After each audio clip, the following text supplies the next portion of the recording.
Bienvenue sur Maine Public News Connect. Des reportages inédits de la radio publique de Maine sont diffusés chaque semaine en espagnol, en français, en portugais, en somalien et en anglais. Vous êtes sur Maine Public News Connect et bienvenue à vous en ce vendredi 25 octobre 2024. Dans ce bulletin d'information, nous parlerons de la réinstallation des réfugiés, des inscriptions à des établissements d'enseignement supérieur dans l'État de Maine, la prévention des expulsions et enfin, nous parlerons de l'accès à l'Internet. Je suis Victoire Liwanga et tout de suite en détail l'actualité de la semaine. Le Maine a réinstallé près de 700 personnes dans les cadres du programme fédéral d'admission de réfugiés cette année. C'est le nombre le plus élevé jamais enregistré depuis plus de 10 ans. Les principaux pays d'origine des réfugiés arrivant dans l'État de Maine sont la République démocratique du Congo, la Syrie et le Venezuela.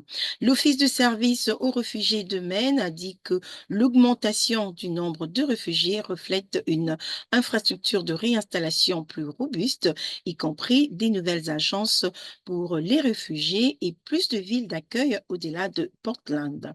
Les 3 agences de réinstallation de Maine sont Catholic Charity, Maine Immigrant and Refugee Services et Jewish Community Alliance of Southern Maine. Ces 3 agences s'attendent à accueillir plus de 900 réfugiés au cours de l'année à venir. Les inscriptions dans le système de Community College de Maine battent des records cet automne, dépassant pour la première fois les 20 000 étudiants. Cela représente une augmentation de 10% par rapport à l'année dernière. Le président du système, David Daigle, attribue une grande partie de cette croissance au programme d'enseignement supérieur communautaire gratuit de l'État de Maine lancé par la gouverneure Janet Mills en 2022. Signalant que plus de 17 000 étudiants ont bénéficié de ce programme.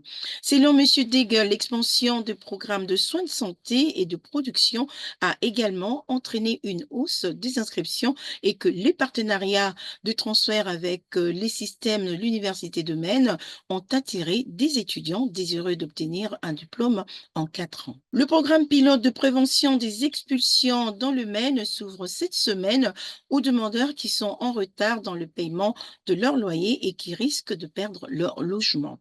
Le programme aidera les familles dont le revenu est inférieur à 60% du revenu moyen local et celles qui payent un loyer représentant jusqu'à 125% de la juste valeur du marché pour la location d'un logement. Les ménages éligibles recevront un paiement unique pour rattraper leur retard de loyer, puis une aide au loyer pendant 1 an. Le responsable du projet espère que ce programme permettra d'aider jusqu'à 1000 foyers soutenus par 18 millions de dollars de fonds au public. De plus amples informations sont disponibles sur le site internet de mainhousing.org. Maine Connectivity Authority lance un nouveau programme qui, selon elle, permettra l'accès à l'Internet à tous les habitants de l'État de Maine. L'autorité achètera du matériel satellite permettant aux utilisateurs d'accéder à l'Internet par le biais du réseau Starlink. Le programme vise à atteindre les 9000 foyers et entreprises de Maine qui n'ont pas accès à un service Internet. Les demandes d'inscription au programme seront ouvertes en novembre. C'était Maine Public News Connect. Merci d'avoir été avec nous et passez une excellente fin de semaine. Merci à nos excellents partenaires communautaires pour leur soutien et leur contribution à ce programme. Maine Public News Connect a été rendu possible grâce à Seaport Credit Union, Hannaford Supermarket, IDEX, Maine Housing, Coastal Enterprises, Cover ME, Sam L. Cohen Foundation, COU et Patricia Ewan, Maine Health Access Foundation et Maine Department of Health and Human Services. Maine Public News Connect est rendu possible par COU et Patricia Ewan qui se sont engagés à combler les différences culturelles au sein de nos communautés. Seaport Credit Union, engagée dans le bien-être financier des habitants de Maine depuis 1931. Présente à Augusta, Scarborough, Portland et bientôt à Lewiston. Pour en savoir plus, consultez le site internet seaportcu.org. Hannaford Supermarket, qui célèbre la diversité de ses employés, de ses clients et de ses communautés et s'engage à favoriser un environnement accueillant. Ensemble, ils sont plus grands que des produits d'épicerie. Et pour en savoir plus, rendez-vous sur le site internet www.hannaford.com. Chez Maine Housing, on sait qu'un logement abordable est essentiel. Le programme First Generation donne aux habitants de Maine la possibilité d'être les premiers de leur famille à posséder un logement. L'accession à la propriété est possible. Et pour en savoir plus, consultez les sites internet mainhousing.org.